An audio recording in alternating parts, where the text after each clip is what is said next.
The most powerful wizard in the universe has joined Origins. But you gotta pay $9.99 up front first.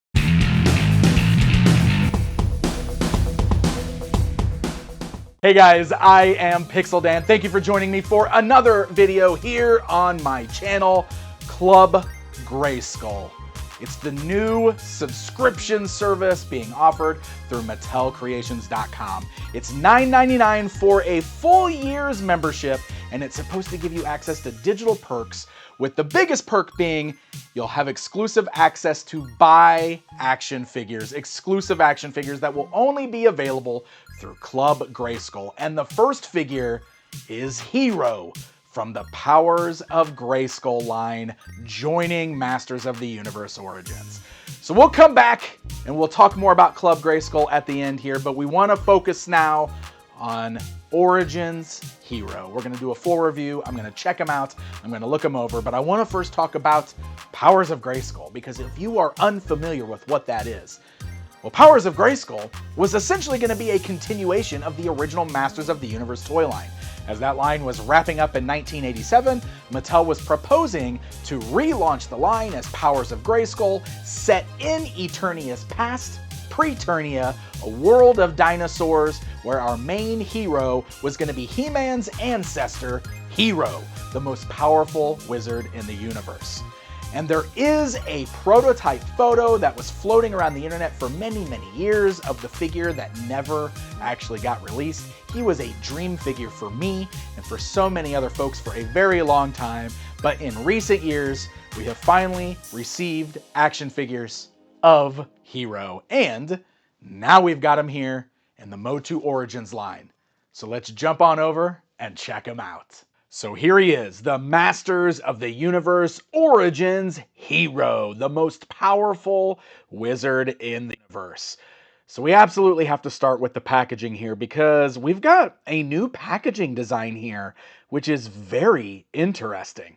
So you'll notice that the Powers of Grayskull logo is prominent right there on the top of the packaging, as well as this skull insignia. Now, all of this takes cues from the unreleased vintage card back that we would have seen for the Powers of Grayskull toy line if it would have happened. Though, instead of on a card back, it is in a box. Though I do really like how the window here mimics the standard blister bubble that you would see on a Masters of the Universe card back, complete with the little divot right there. But it fully showcases the Hero action figure within the box. I love the colors here. I love sort of the embossed logo at the top. All of this looks really nice. And then coming around to the side of the box here, on the spine, you can see there's some gorgeous brand new artwork of Hero. And again, as we continue around to the back side of the box, look at him doing battle with this four-armed Minotaur character.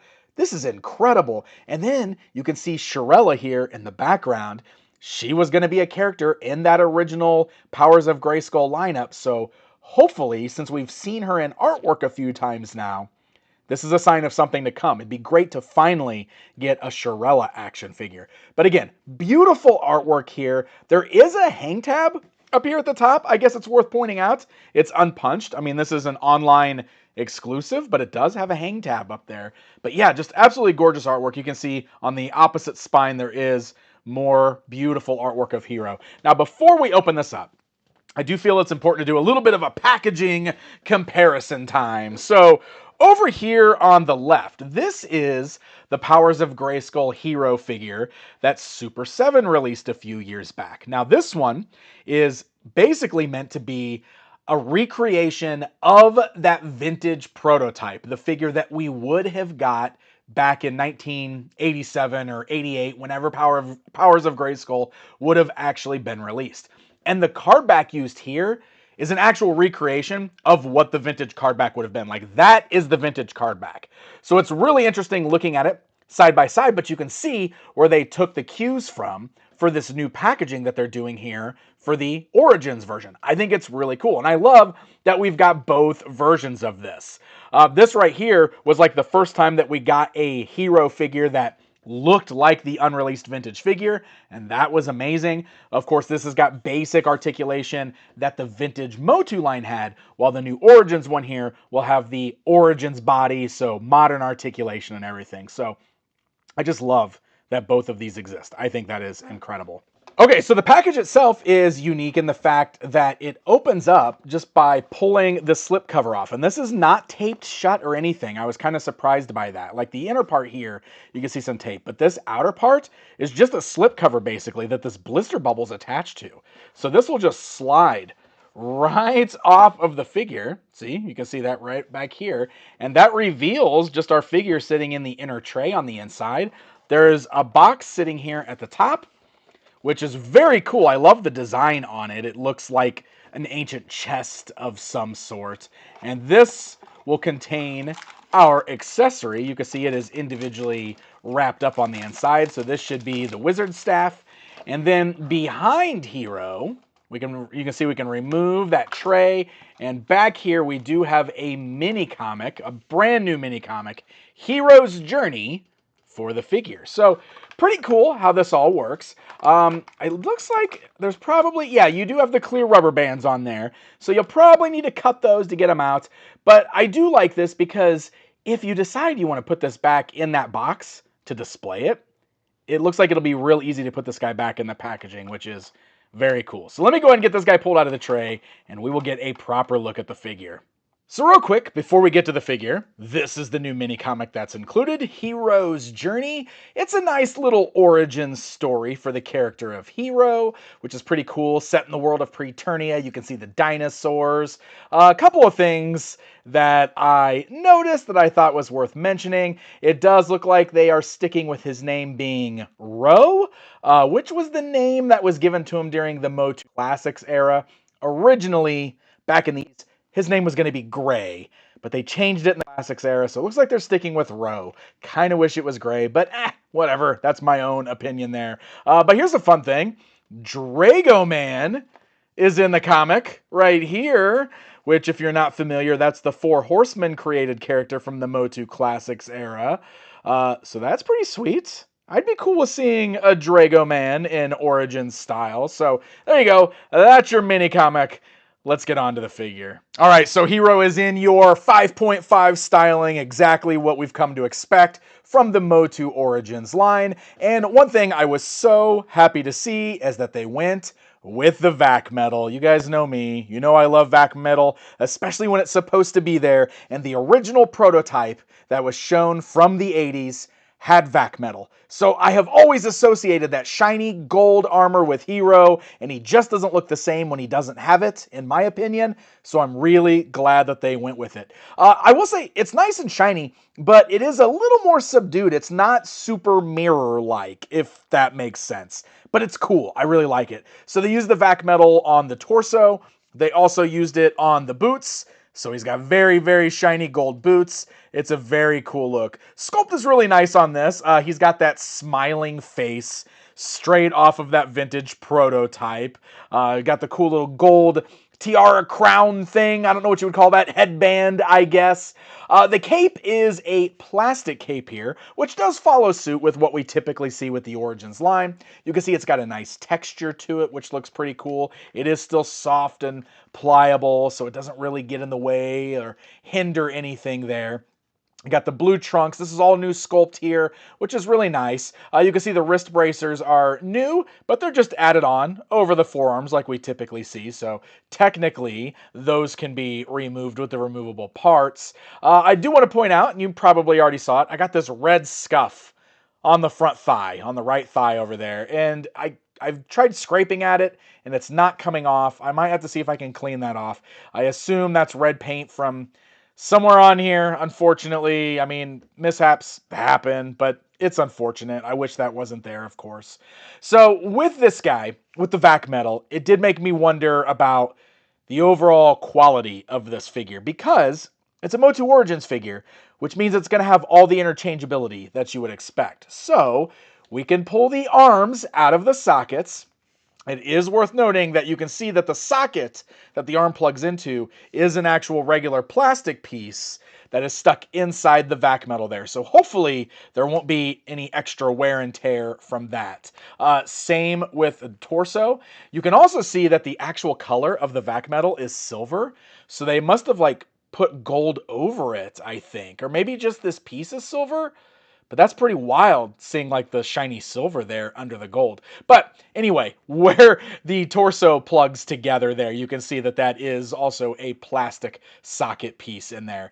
And then if we remove the head off this ball joint, I'm going to move the cape. Again, look, you can see silver inside the neck. So the neck is actually painted with the flesh tone there. So this whole torso is done in that VUM, that vac metal, that type of harder plastic that the vac metal can stick to. And you know, you guys have had vac metal toys before. You know that wear and tear is always possible with these over time. And, you know, with these guys having removable parts, removable limbs, I do wonder if there's going to be issues with this holding up over time.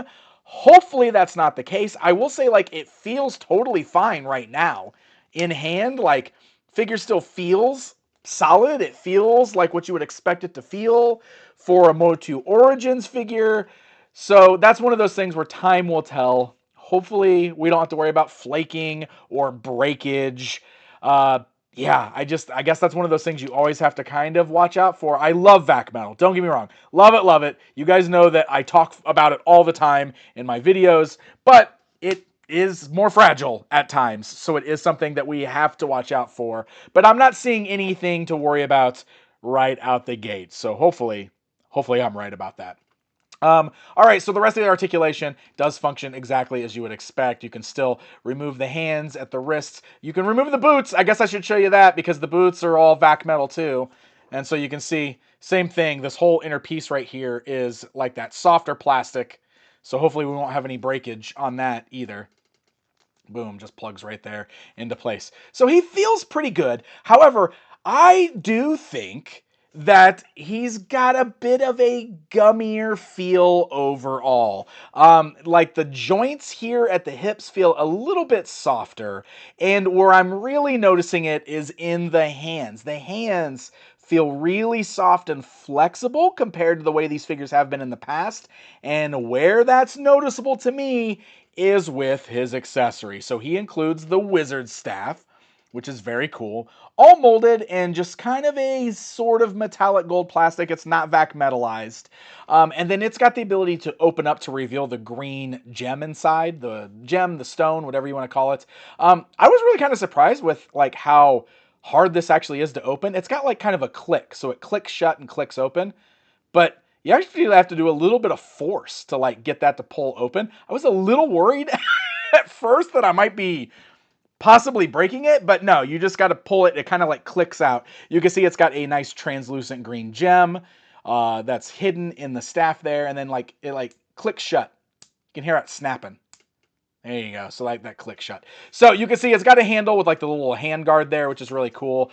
So he can hold on to it. But this is where I notice it. You see how he doesn't get a great grip on it? I'm having a real hard time getting him to hold on to this staff good. And I don't know if this is just an issue with mine or if other people are going to experience this too.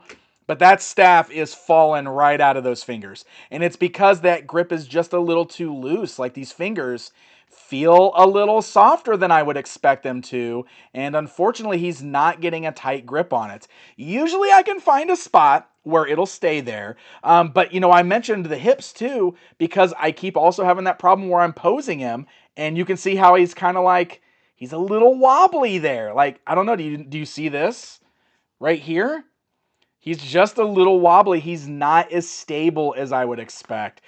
So I'm not sure what happened there. There's the staff falling again. So I don't know. This is really unfortunate because this is not an issue I typically see on MOTU Origins figures. So I'm not sure what the cause of that is. I don't know if that's widespread. I don't know if everybody's heroes are going to be the same as mine. I don't know if this is going to be something that we're seeing more regularly.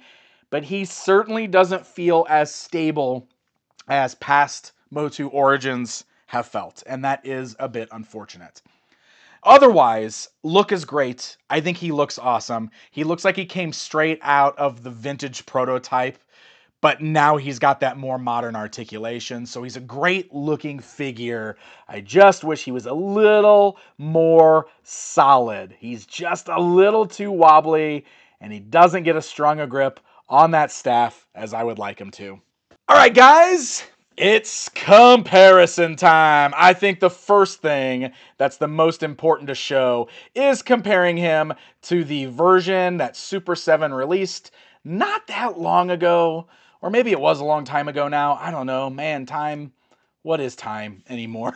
But the Super 7 one was done vintage style, so does not feature the same articulation that Origins does. It's more akin to the vintage Masters of the Universe line, and their goal with this figure was to really capture the look of that unreleased prototype, and I think they did a great job. So looking at these two standing side by side, I mean, they look great. They're both great. They both look really good for what they're trying to accomplish. And if you missed out on this one from Super 7, it's awesome that you've got this option now to get the Origins one, especially if you're somebody that prefers the Origins build anyway. But it's really cool seeing that, like, after being a MOTU fan for so long and like clamoring for this figure after first getting online and seeing those vintage unreleased prototype photos, like, he was a dream figure for me, and now I've got two of them here. So that is pretty cool. All right, I do want to show him alongside the Masters of the Universe Classics version of Hero, simply because this was the very first Hero action figure that ever got officially released. When they made this figure in Classics, it was a big deal. But he didn't have vac metal. That was always an issue that I took with him specifically because, like I said, that vintage prototype had the vac metal, so I always associated that with this character. And especially because Hurricane Hordak in this line did get gold vac metal. Why didn't Hero? But anyway, it's fine. It's okay. I'm just like past trauma coming back up now. But there they are. There's your Classics one standing next to this one. It's pretty crazy that this was once a lost figure, and now there's multiple versions of him out there. So there you go, my friends. There is a look at the MOTU Origins Hero, now joining the line thanks to Club Grayskull. I really like the figure. I like that it exists. I like the way it looks. I'm a little worried about some of those flaws with the joints being a little loose in the hips and the hands being a little loose there. I think he looks great. Hopefully that's not like a widespread issue. But now let's talk about Club Grayskull and maybe the future of Powers of Grayskull. So Club Grayskull, if you haven't caught up with the news yet, this is a new Masters of the Universe sort of like fan club that's being offered through Mattel Creations. The cost is $9.99 for a full year, and what that grants you is some digital goods, access to a forum through Mattel Creations, and the most important thing is the ability to buy exclusive action figures. So the only way that you could buy Hero is if you were a member of Club Grayskull first. So you had to pay the $9.99 fee, and then you were able to pay $19.99 for the figure. My honest thoughts on this. At first, when this was revealed, my initial reaction was, so we're paywalling our exclusives now. I mean, that's just legit how it felt. I don't think I love the idea of making us pay $9.99 so that we can then turn around and pay money for action figures. Now, let's just talk about that a little bit more, because I understand that this is becoming more and more of a common practice through the industry, through not even just the toy industry, it's everywhere, right? All these subscriptions, all these different services. And it's not even the first time that Mattel's done it. A lot of fans let me know, I didn't realize this, but they've already been doing the exact same thing for Monster High and for Hot Wheels and for Barbie. So it was, I guess, a matter of time before they did the same thing with Masters of the Universe. And of course, the argument could always be made, $10 for a full year isn't that bad, right? It's just $10. And really, the figure, Hero, was only $19.99. I was actually kind of surprised he wasn't a $30 figure. Now, I guess if you're adding that $9.99 to it, it's a $30 figure, but the idea is that there'll be more figures like this throughout the year that we'll be able to purchase as long as we're in Club Grayskull. I think my biggest thing, to be perfectly honest, is this. I have subscription fatigue. Everything's a subscription these days. Everything. And I'm just Ugh, I'm burned out. $10 a year doesn't feel like much, but it's just another $10 a year that I'm paying on top of everything else. So I get it. Everybody that's feeling the same way, I've seen a lot of people having the same reactions. I am right there with you. Now, I bought into it. I plunked down my $9.99. I became a member of Club Grayskull. I want to see how this goes. I have the FOMO like everybody else. I don't want to miss any of these figures. So I guess, there's that. But I don't know. We're going to see how it goes. Maybe it'll be worth it. I want to give it a fair shake. I want to see how it goes. Now, Powers of Grayskull is a really interesting concept because it makes me wonder, is Powers of Grayskull going to be the theme for all of these Club Grayskull figures this year? They already said in their Mattel Creations revealed live stream that there are more characters from the Powers of Grayskull line coming. And I can only imagine that that means we're definitely going to get Eldor. Maybe we'll get Shirella. Maybe there's potential for the dinosaurs now. Maybe there's potential for the giants, Titus and Megator. Who knows? Who knows? So I'm very curious to see if this is going to be their vehicle for releasing Powers of Grayskull. Because let's be honest, it's a bit more niche. I get it. It's a bit more niche. Like there's probably a lot of people who still had no idea who Hero is when he was announced, or don't really know what Powers of Grayskull is. So it might be more niche, and maybe that's why they feel justified doing the $9.99 subscription. I don't know. I am totally speculating here. I really am. This is just me kind of putting it out there, letting you guys know my initial thoughts on it. Like I did visit the Mattel showroom at New York Toy Fair. I did talk about all of this. I did receive the news from them about Club Grayskull, but I wanted to talk about it the way I felt about it. And I hope Mattel understands that, and I hope you guys appreciate that. So it is, I guess it is what it is, right? Club Grayskull is a thing. I'm very curious to hear your thoughts on it. Sound off in the comments down below. Let me know about Hero. What do you think about your Hero? Did you order Hero? Are you having the same kind of weird issues that I am with Hero? Let me know down in the comments below, and I guess we'll stay tuned. See what's next for Club Grayskull. Thank you guys so very much for watching, and until next time, my friends.